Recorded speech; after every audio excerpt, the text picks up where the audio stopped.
Hello everyone, today I'm going to be covering Game 2 of the ongoing Meijin-Sen between Fujii Sota and Nagase Takuya.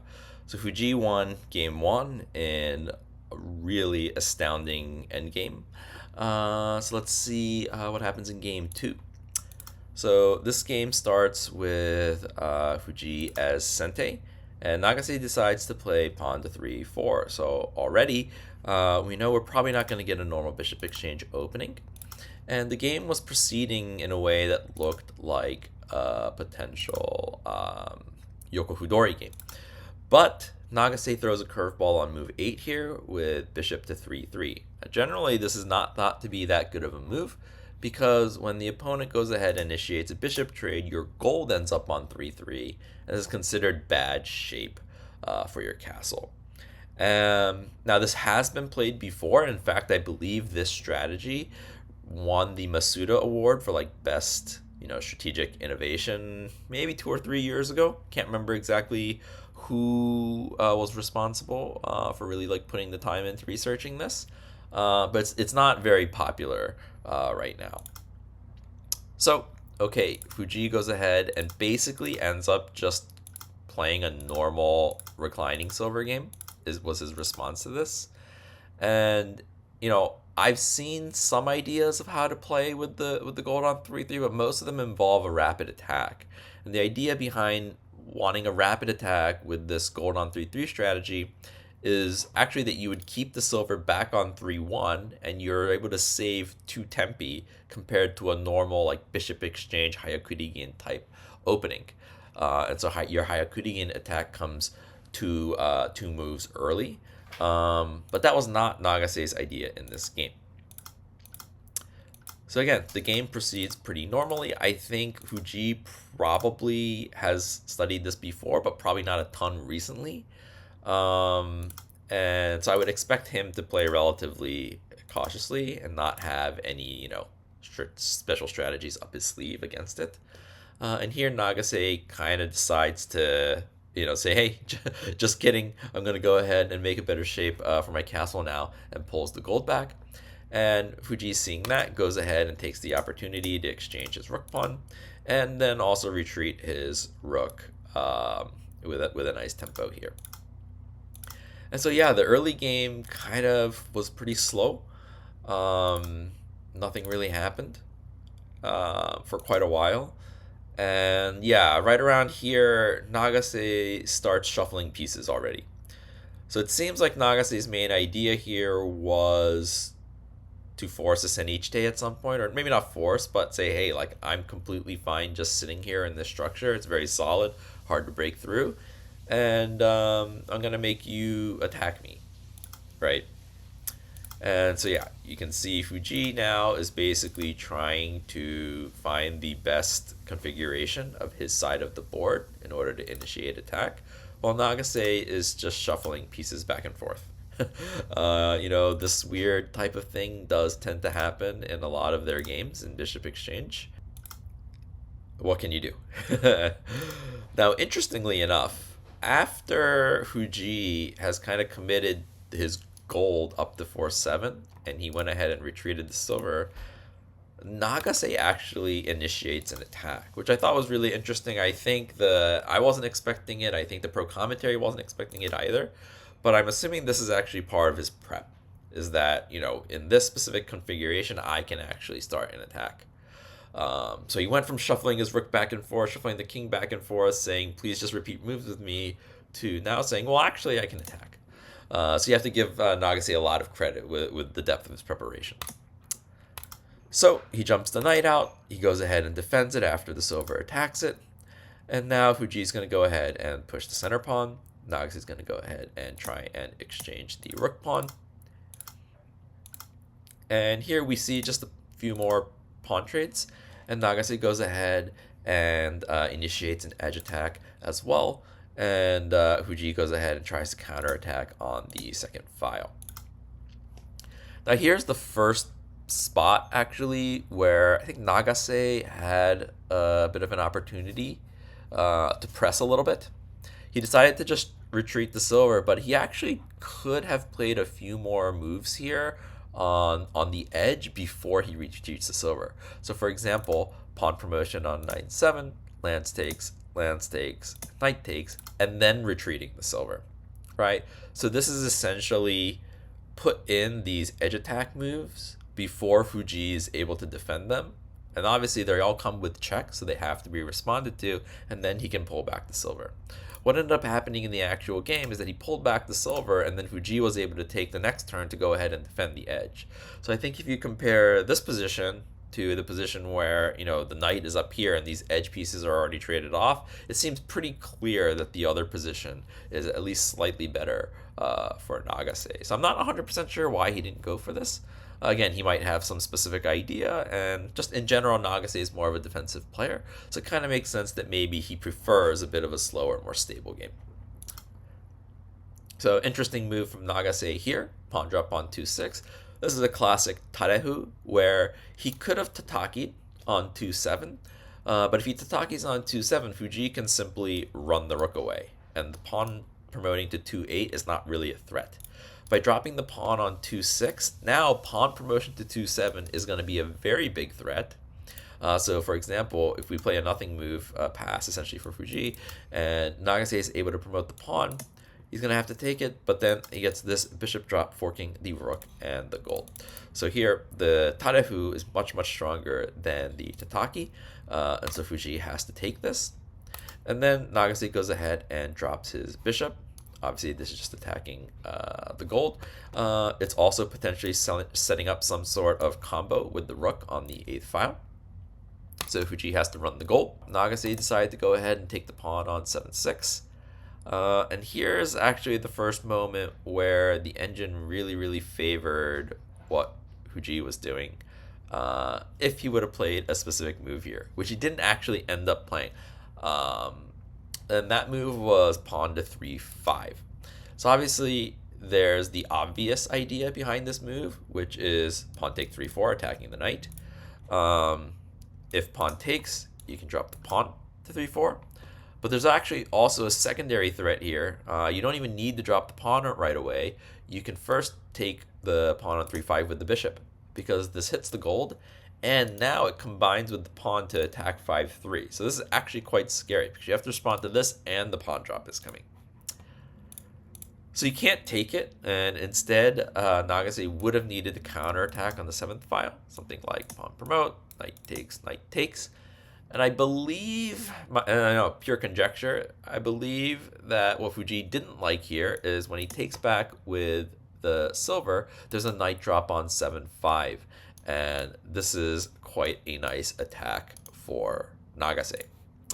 But Engine does Engine things and says, hey, actually, you don't need to take this with the silver. You can just take it with the king. No problem. Now this knight drops aren't a problem at all.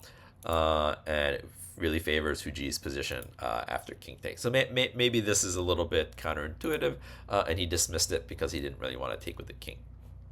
But the Engine really likes this position. Okay, so instead, Fujii goes ahead and drops a pawn on 7-4. His idea is to throw this pawn away with promotion. Again, another tarehu tactic. Pull the gold away, and now the 5-3 square is not defended by the gold anymore. So Nagase goes ahead and promotes the bishop, and Fujii goes ahead with his plan to sacrifice the pawn on 7-3. And then he goes ahead and takes the knight on 6-5. So Nagase here can't take back the silver because the bishop would take the gold. So here, Nagase actually had a chance to get a decent advantage here, which was essentially to remove the pin on this pawn by taking the bishop. And what this essentially does is lets him take the silver next. So gold takes, and then pawn takes. Really, I'm not sure why he didn't play this. Instead, Nagase decided to go ahead and attack on the 8th file first. Maybe he expected that this pawn has to get taken. But Fujii actually just goes ahead and runs the silver away while eliminating the pawn that was on 7-6 as well. So here, Nagase goes ahead, takes the pawn, So after Fujii kind of had a chance with pawn 3-5, Nagase had a chance with taking this bishop. We actually get into this point in the game where it's moved 97 in this game already. It's pretty much a dead even game, and we see a lot of still mid-gamey type moves. This game was really interesting. It's a very extended middle game. So Nagase goes ahead and drops the pawn. Fujii has to run the silver. And then Nagase goes ahead and clears out that annoying pawn on 5-4.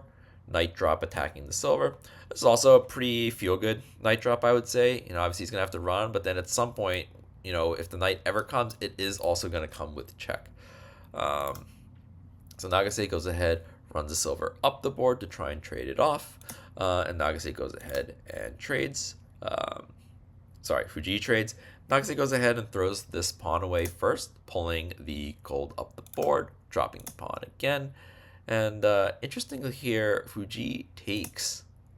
I think here, if you run the gold, then when Nagase takes the pawn, he's threatening to be able to drop the silver back here. So I think this was kind of like a bite the bullet moment where he's like, okay, I'm just going to give up my gold, drop the pawn back, and now that kind of just like kills your attack. So yeah, Nagase goes ahead and retreats. We just talked about this. The knight gets to jump to 5-4 now. And this is where Nagase made, I think, probably the decisive mistake in this game, which was to retreat the king all the way to 3-1 instead of pulling back to 4-1.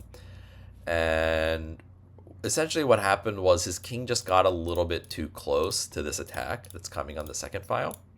If he was still on 4-1, he had kind of different defensive options and then potentially able to run back this way. But this put his king kind of too far into the corner and made it really vulnerable to this attack, but then also to this attack. So he kind of put it in a spot where he's getting sandwiched as opposed to being on 4-1 where he can potentially run to the other side. Okay, so Fujii doesn't really miss an opportunity, so he goes ahead and starts this attack on the second file. Nagase tries to defend with this pawn drop, but now the silver can take the gold and force the rook off the board. And now Fujii can drop the rook, and Nagase, there's no way now really that Nagase is kind of get out of this sandwich. He tries to defend with the gold drop, but Fujii calmly just goes ahead and takes the lance. And, it was really a lot of pretty natural moves. And, when you say his only mistake was moving to 3-1 instead of 4-1, it was very quickly went from an even position to Fujii kind of having a dominant one. So, okay, Nagase is going to try and fight. He's one of the best defensive players. He goes ahead and tries to just take the bishop off the board, kind of cut off Fujii's attack a bit. Fujii just calmly takes back. And Nagase tries to set up some sort of a counterattack here. This is a Tsumero starting with bishop drop on 7-9. Fujii just calmly defends by pulling the rook back. Nagase, he's now just pretty much setting up desperate attacks. And Fujii is just defending really well. Here, it was an interesting moment, actually. It looks like, did Fujii blunder this double rook fork? But obviously not. And Fujii just very calmly runs his dragon and says, you can have my rook. This is, in the end game, speed is everything. Yeah, you're going to get this rook, but the rook actually doesn't help you because you need some sort of diagonal piece to be able to drop into the board and drop into one of these squares. And so actually by dropping the bishop here, he kind of let go of any potential attacks. But of course, the rook is defending here too. So this is just more Fujii doing Fujii things where, once he gets a good position, he rarely makes any mistakes. So here, Nagase is trying to fight. He's going to go ahead and drop the gold back to defend. Fujii's just, again, now I'll just attack on the back rank. Nagase goes ahead and takes the rook. Lance drop 5-5. Really painful for Nagase. He doesn't have a pawn to block this with. And so now it's really just about how is Fujii going to end this game. We did see something actually quite rare from Fujii here. So after Nagase goes ahead and drops this rook, it is a Tsumero. And it's also threatening potentially, not to take right now, but it helps potentially defend when the lands takes 5-2. But as you can see in the eval, it turns out that after this rook drop, there is a mate in 13. And one of the things that Fujii is famous for is when there's a win, he goes for the win.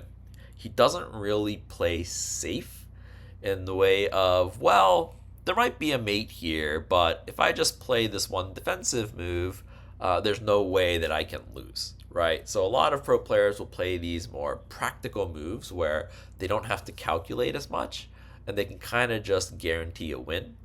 But Fujii is famous for not doing that and really trying to play the best move possible. And obviously, a mate is the best move possible. But Fujii decides to play pawn drop on 6-9 instead. I'm not really sure what to make of this. I haven't seen any interviews with him asking him about this yet. Maybe I'll be able to update something in the comments a little later if I see one. But it's quite rare for Fujii to try and win in this fashion, I think. And essentially what he's saying is if you take with the silver, you have no mate, right? Because you're blocking yourself from getting to 7-9. If you take with the rook to try and maintain the Tsumero, now I'm just going to mate you by taking the gold. So Nagase sees, okay, well, I have to kind of maintain my rook's influence on this file. And then, strangely enough, Fujii decides, oh, now I'm going to go for the mate. And actually, Nagase resigned immediately after this bishop drop. So, yeah, I'm not 100% sure exactly what was going on with Fujii there. Pretty rare that you see him go for this type of, practical winning move versus just going for the kill. And this was kind of a strange game, I think, from start to finish, where Nagase went for that weird gold on 3-3 line, didn't really do anything with it, kind of just sat back and tried to go back into kind of a normal game. Ended up getting a decent position because Fujii probably wasn't completely sure. And I think he was actually successful in the opening, putting Fujii a bit on his back foot. But Nagase missed his one or two chances to maybe get a slight advantage that he could press. And once Nagase made that slight mistake, Fujii just pounced on it, and the game pretty much just ended. It was kind of anticlimactic in that way. But it was still interesting to see a bit of a different strategy from Nagase. And I'll be interested to see what he has to bring in the rest of the series. So thanks for watching and look forward to my review of Game 3. Thank you.